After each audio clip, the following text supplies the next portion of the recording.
इसकी दो ही वजह हो सकती है, या तो जो 60,000 लोगों को आपने 10,000 रुपया दिया और उन लोगों ने जिम्मेवारी ली कि भाई 10,000 रुपया हमको मिला है, हम मैं और अपने घर के लोगों को वोट में दिलवाऊंगा। मेरा सिर्फ ये कहना है कि ऐसी कौन सी विधा है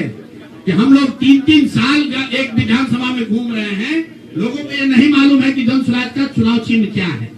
और ये लोग 10 दिन चुनाव के पहले आए, उस पार्टी का नाम मधुबनी शहर में लोग नहीं जानते हैं, उस पार्टी का सिंबल घर घर पहुंच गया और उसको 1,20,000 लोगों ने वोट दे दिया। मधुबनी विधानसभा क्षेत्र है, मैं डिटेल में नहीं जाना चाहता था लेकिन आप कुरेद रहे।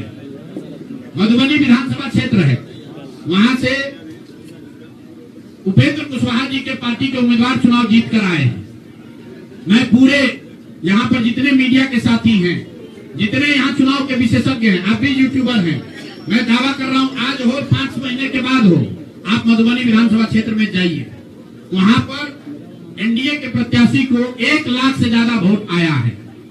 एनडीए को वोट मिला, 10,000 रुपए के लिए मिला, नहीं मिला छोड़िए, हम इस बात से दंग हैं कि मधुबनी में कितने लोग ऐसे हैं वोटर जो कि उपेंद्र कुशवाहा जी के पार्टी का सिंबल भी जानते हैं। भाई एलायंस वोट तो उनके पार्टी के सिंबल को पड़ा है ना, एलायंस का कोई सिंबल नहीं है।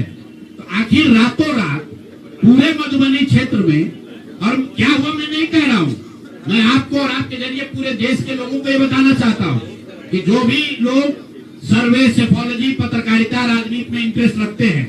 आप सैंपल के तौर पर कोई 5 कंस्टिट्यूएंसी उठा लीजिए, और जहां पर भाजपा और जदयू के उम्मीदवार नहीं लड़ रहे थे, वो दल लड़ रहे थे जिनका कोई सिंबल भी नहीं जानता है, नाम भी नहीं जानता है, उसको 1 लाख, 1.25 लाख वोट कैसे आया है। हमारे पास कोई प्रमाण नहीं है कि वो वोट कैसे आया, लेकिन राजनीतिक सामाजिक क्षेत्र में जुड़े होने के नाते ये आश्चर्य का विषय है कि जिस मधुबनी क्षेत्र में लोग ये नहीं जानते हैं कि कौन सा प्रत्याशी लड़ रहा है, कौन सा पार्टी लड़ रही है, उस पार्टी का सिंबल क्या है, उसको 1.25 लाख वोट आया है।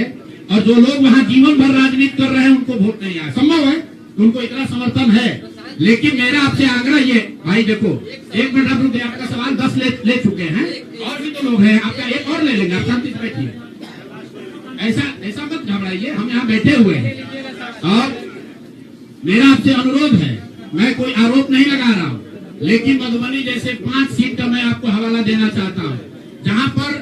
चुनाव के 12 दिन 15 दिन पहले ये तय हुआ कि कौन पार्टी चुनाव लड़ेगी, उस पार्टी का नाम कोई नहीं जानता है, उसका सिंबल कोई नहीं जानता है, और 1,20,000 वोट अगर किसी विधानसभा में आ रहा है, इसका मतलब है कि हर घर से 2 से 3 वोट आया है। आपको आंधी दिखनी चाहिए वहां पर। ये मतलब विधानसभा के स्तर पर 1,20,000 वोट लाना साधारण बात नहीं है। 1,20,000 वोट आया है, कैसे आया है, इसकी 2 ही वजह हो सकती है, या तो जो 60,000 लोगों को आपने 10,000 रुपया दिया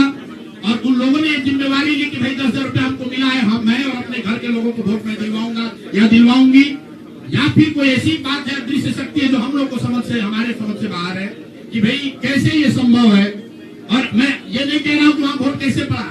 मैं आपको खुली चुनौती दे रहा हूँ, आज चलिए मधुबनी। मैं 3 दिन से प्रेस इसलिए नहीं कर रहा हूँ कि मैंने अपने लोगों को वहाँ भेजा है, और मधुबनी में मैंने कहा भाई पूछो तो कि उपेंद्र कुशवाहा जी के पार्टी का सिंबल क्या है।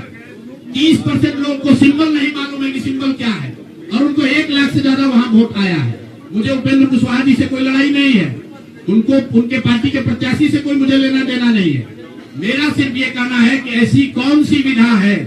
कि हम लोग 3-3 साल एक विधानसभा में घूम रहे हैं, लोगों को ये नहीं मालूम है कि जन स्वराज का चुनाव चिन्ह क्या है। और ये लोग 10 दिन चुनाव के पहले आए, उस पार्टी का नाम मधुबनी शहर में लोग नहीं जानते हैं, उस पार्टी का सिंबल घर घर पहुंच गया और उसको 1,20,000 लोगों ने वोट दे दिया। तो मेरे भाई ये बहुत बड़ी चुनाव की विधा है।